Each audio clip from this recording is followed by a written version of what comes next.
Renz, may sasabihin sana ako sa'yo eh. Meryl, bakit? Ano yan? Tumigil ka na sana sa panliligaw sa akin. Ha? Bakit? May nagawa ba ako? May dapat ba akong baguhin? Ano gagawin ko? Huwag mo naman ako patigilin manligaw sa'yo, Meryl. Bakit ka pa manliligaw kung jowa na kita? Ha? Totoo ba? Yes! Thank you! Woo! May jowa na ako! Oh, uy! Huwag kang maingay, nakakahiya. I love you! Mahal kita.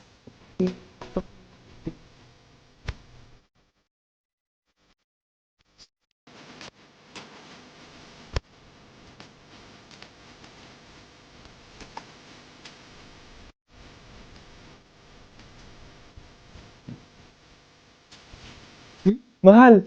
Happy anniversary! Para sa'yo. Wow! Thank you! Thank you for loving me, for choosing me. Kahit na ang dami-daming pagsubok, pinipili mo pa din magstay at lumaban. Mahal, sabay natin tong ipanalo hanggang dulo, pero walang wakas. I love you. God knows kung gaano ako ka-grateful na meron akong ikaw. Kahit dumating tayo sa araw na puno ng gulo, ikaw pa rin ang pipiliin ko. Walang aalis, walang iwanan. I love you. Hello, love. Kamusta? I love. Oh, bakit parang matamlay ang love ko? May problema ba? Wala to, love. Pagod lang siguro ko, tsaka medyo stress kasi sa studies, tsaka sa work eh. Love naman. Sabi ko sa'yo, magpahinga ka, di ba? Alagaan mo yung sarili mo. Huwag mo namang pasanin lahat ng trabaho. Sige ka, love. Kapag bumigay ang katawan mo, baka mas lalo kang mahirapan yan. Love, thank you ah. Ang gaan ng lahat kapag nandyan ka. Mahal kita sobra.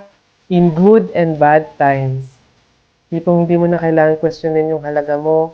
Anong kulang sa'yo? Anong mali? Oo kitang mamahalin. Mamahalin din kita sa paraan na alam kong hindi ka masasaktan. Yung kahit dumating sa point na ayaw mo na, mas pipiliin pa rin kitang mahalin. Bosto, ikikis mo ako ng matagal. Oo talaga, puro kakalokohan.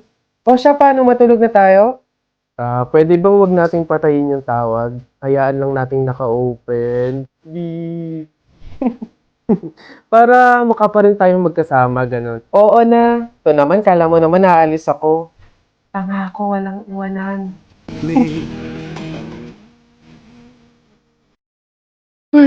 Oh, tita. Hello po, tita. Napatawag po kayo. Bakit po? Iho? Anak? Tita, bakit po kayo naiyak? Ano po nangyari? Anak, wala na si Meryl. Ha? Tita, paano pong wala? Ano ba nangyari? Iho, hindi na siya nagising kaninang umaga eh. Anak, wala na. Patay na si Meryl. Paano patay? Tita, wag naman po kayo mabibiro ng ganyan. Kausap ko pa lang siya kaninang madaling araw sa tawag. Bago kami natulog. Eh, posibleng pa. Ano nangyari yan? Hindi pwede.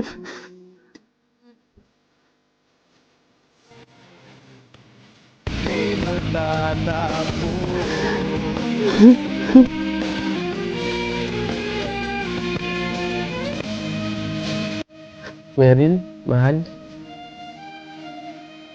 Bangon na dyan. Kala ko ba walang iwanan? Sabi mo pa nga, hindi ka aalis, di ba? Nangako ka nun eh. Pero bakit ganun kadali mo kaming iniwan? Alam mo, kung alam ko lang na mangyayari to, sana sinamahan na kita palagi.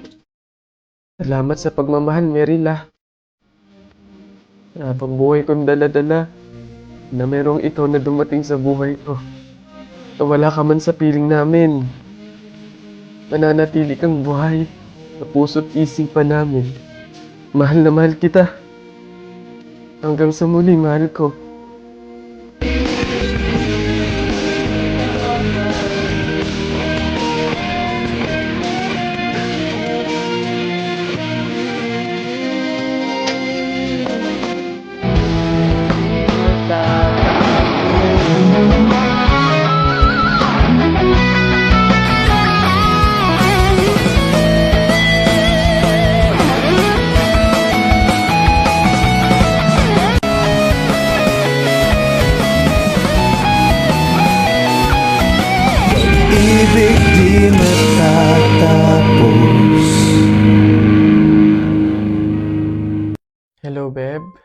Hi Beb, ano yan? Baka may extra ka dyan. Pangbayad ko lang sana sa school para makapag-exam na ako. Ibabalik ko naman agad sa 1 linggo. Ay, pasensya ka na Beb ah. Wala din ako ngayon eh. Sige sige, salamat. Bibigyan mo pa ako ng obligasyon, ayaw gumawa ng sarili niyang paraan. Wow, ganda naman nito. Magkano ba to?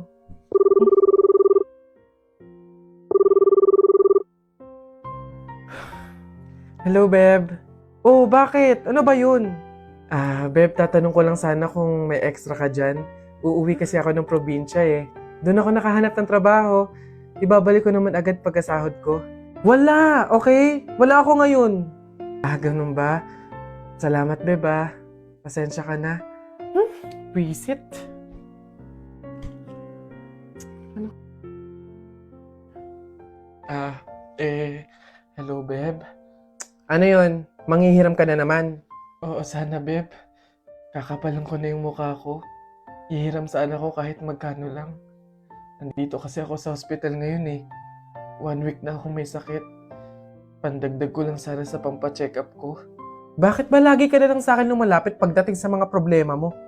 Beb, ikaw lang kasi yung kaibigan ko eh. Oo, magkaibigan tayo pero hindi ibig sabihin nun ako sasalo ng problema mo. Wala ka bang pamilya? Doon ka na humingi ng tulong. Walang-wala kasi kami ngayon eh. Pero okay lang, Beb. Naiintindihan ko naman. Sumubok lang ako baka sakaling may extra ka dyan. Salamat, Beb ah. Pasensya ka na.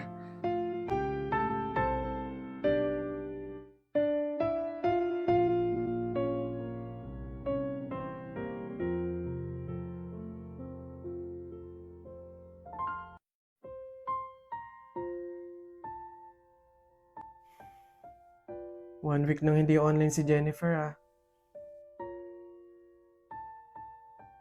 Hello, Jennifer? Hello, Iha? Oh, tita, bakit kayo pa yung sumagot? 1 week na po kasing hindi nag-online si Jennifer eh. Kakamustahin ko po sana siya. Iha, wala na si Jennifer. Ano po? Pasensya ka na kung hindi ka namin nasabihan agad ah. Nagkaroon ng tubig yung baga niya. Nagkaroon din ng malaking bukol yung dinadaluyan ng hangin kaya maging mga oxygen dito sa hospital eh hindi na kinaya. Iha, mamaya na yung libing niya. Iniwan na tayo ni Jennifer.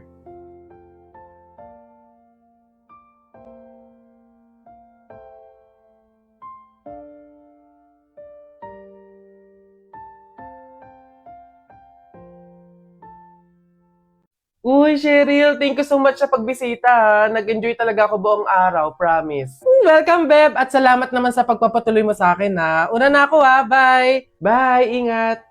Shucks, malilit na ako sa pupuntahan ko. Nasaan na ba kasi yung kwintas ko? Dito ko lang yun nilagay eh. Wow, babe! Ang ganda naman nito! Bagay sa akin. Joke! Over naman sa judge. Ba't naman niya kukunin yun, di ba? Tsaka friend ko yun eh. Bala na nga. Di ba? Feeling ko nga magjowa na sila eh. Tingin mo. Siguro. Babe, pabantay nga muna nitong bag ko. CR lang ako. Go, babe. I'm here na. Babe, punta na ako dun sa may counter. Magbabayad na ako. Ikaw ba? Una ka na, babe. Sunod ako. Teka, nasan yung cash ko? May cash akong dala.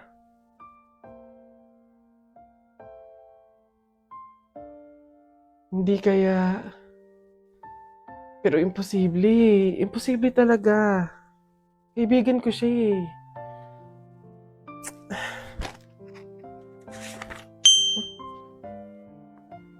Ay, ang ganda naman ng prene ko! In fairness. Teka. Kwintas ko ba to? Hello, Cheryl? Nakita ko kasi yung story mo eh. Huwag kang magagalit ha, pero umamin ka nga sa akin. Kwintas ko ba yung suot mo? Babe, sorry ah. Siguro baka naiinggit lang ako kasi meron kang mga bagay na hindi ko mabili. Yung kwintas na kinuha ko sa'yo, ganong kwintas kasi yung gusto kong regalo sa nanay ko eh. Kaso nga lang mahal, kaya hindi ko mabili. May mga damit din akong nakuha sa'yo kasi sa tuwing nakikita ko yung mga kapatid ko na lalabas, wala man lang silang magagandang damit na naisusuot. Babe, sorry ha. Kasi yung pera na nawala sa bag mo, ako din yung kumuha nun. Binili ko kasi ng gamot tsaka ng pagkain si tatay eh. Kasi noong mga panahon na yun, nasa hospital siya. 1 linggo na kasi siyang may sakit. Babe naman, sana nanghingi ka na lang or nanghiram. Babe, tutulungan naman kita hanggat sa kaya ko eh. Kasi kaibigan kita. Babe, wala talaga akong mukhang maiiharap sa'yo. At wala akong ibang masabi kundi patawad. Kasi sa kabila ng pagkakaibigan natin eh, nagawa ko pa yun sa'yo. Pero nangangako ako na kapag ako nakaluwag-luwag, maiibalik ko din lahat yun sa'yo. Alam mo, ang hirap naman talaga ilaban ng buhay tsaka ng mundo eh. Ang daming mga kasamaan, pagsubok, kahirapan. Darating talaga sa punto na idadapa ka ng mga yon. Pero sa kabila ng yun, kahit hindi na natin alam yung gagawin natin, piliin pa din nating lumaban ng patas. Magpakabuti kahit hirap na tayo sa pagdadala ng buhay. Masaya sa pakiramdam yung ganun eh.